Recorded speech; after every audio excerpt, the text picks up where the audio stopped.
He thought ordering a small fries wouldn't matter. Just a quick snack. Just a harmless bite. But in the back of the shop, the fryer never sleeps. Its oil bubbles the same batch all day.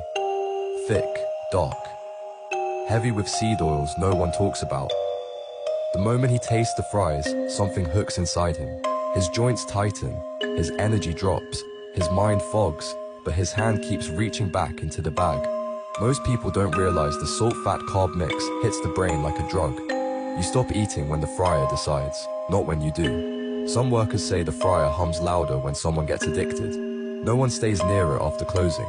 If your fries feel hotter than they should, don't take another bite. The fryer is always watching, always waiting.